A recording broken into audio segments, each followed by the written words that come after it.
अस्सलामुअलैकुम, मैं हूं यूएसटी न्यूटी और आप देख रहे हैं यूएस कोड एकेडमी। आज की हमारी वीडियो का टॉपिक है मेथड और लोडिंग। तो बिना वक्त ज़ाया किए चलते हैं वीडियो की जानिब। बेसिकली जो हमारे पास मेथड और लोडिंग है, ये हमारे पास कंपाइल टाइम पॉलीमॉर्फिज्म का एक मेथड है, एक टेक्निक है। ठीक है, ये इसके अंदर जब कोई भी मेथड कॉल होता है, कोई भी मेथड जब कॉल होता है तो उसकी बेस क्या होती है, कंपाइल टाइम में उसकी बेस होती है। यानी कि कंपाइल करने के दौरान ही कौन सा मेथड जो है वो कॉल होगा, ये कंपाइल टाइम पर ही डिसाइड हो जाता है। इसके बाद इसके अंदर जो इसका आप कह लें कि इसका स्ट्रक्चर है, मेथड का स्ट्रक्चर है, जो इसका साइन है, उसके अंदर इंक्लूड होता है हमारे पास मेथड का नेम आ गया, नंबर और उसकी जो टाइप्स हैं पैरामीटर्स की वो शामिल हो जाती हैं। जिस तरह हम आम नॉर्मल जो मेथड लिखते हैं वो ही। इसका सिंटेक्स देख लेते हैं जी। इसके अंदर हम डिफरेंट किस्म के जो मेथड है, फंक्शंस है, सेम नेम के साथ लिखते हैं, लेकिन इनके जो पैरामीटर्स हैं वो डिफरेंट होते हैं। अब देखते हैं कि ये पैरामीटर्स जो है वो कैसे डिफरेंट हो सकते हैं। पहला डिफरेंस तो हम इस तरह नंबर के थ्रू चेंज कर सकते हैं, क्रिएट कर सकते हैं। अगर नंबर जो है उनके डिफरेंट होंगे, यानी कि पहला जो हमने फंक्शन बनाया उसमें 0 है, यानी कि एक पैरामीटर भी नहीं है, अगले में 1 है, उससे अगले में 2 है, तो इस तरह नंबर के डिफरेंस से चाहे उनका नेम सेम भी है, हमारा कोड के अंदर कोई भी एरर नहीं आएगा। इसके बाद उसकी नेक्स्ट हमारे पास चेंज का मेथड आ जाता है, आप उसका सीक्वेंस चेंज कर दें। तो सीक्वेंस चेंज करने के लिए हमने क्या करना है, उसकी जो पैरामीटर्स है उनका सीक्वेंस चेंज कर देना है। यानी अगर आपने पहला जो भी मेथड बनाया है उसके अंदर जो सिंटेक्स रखा है, जो सीक्वेंस रखा है, उन डाटा टाइप्स का आप उनको शफल कर दें।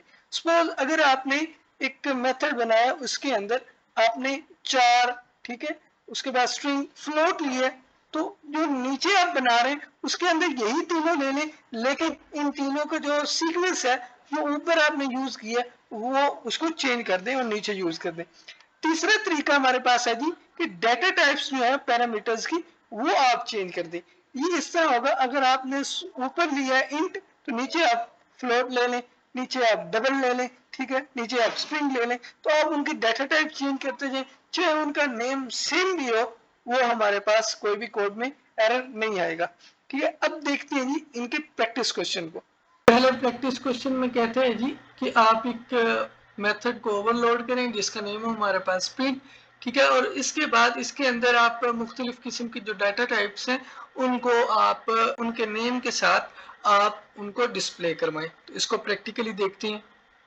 सबसे पहले इसमें हमने एक क्लास बनाई है जिसका नेम हमने प्रिंटर रखा है, ठीक है।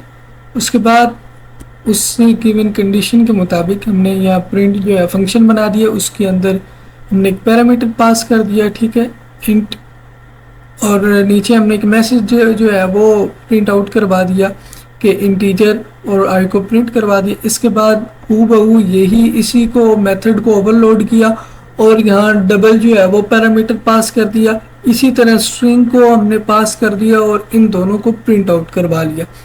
नीचे हमने क्लास का ऑब्जेक्ट बना लिए, ठीक है, पी, और इस पी के थ्रू हमने ये वैल्यूज जो है इनको असाइन कर दिए और बारी बारी तमाम जो प्रिंट फंक्शंस हैं उनको कॉल कर लिए। इसको अब हम कंपाइल करते हैं, रन करते हैं, तो ये देख लें हमारे पास आउटपुट आ गया इंटीजर 42, उसके बाद डबल आ गया 3.14 और स्ट्रिंग हमारे पास आ गई है हेलो वर्ल्ड।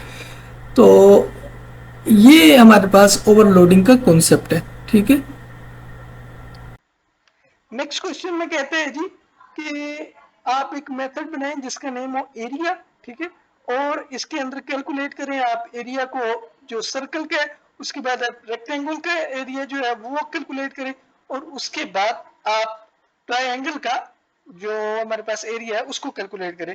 ये आपने मेथड ओवरलोडिंग को इस्तेमाल करते हुए ये सारे काम करने।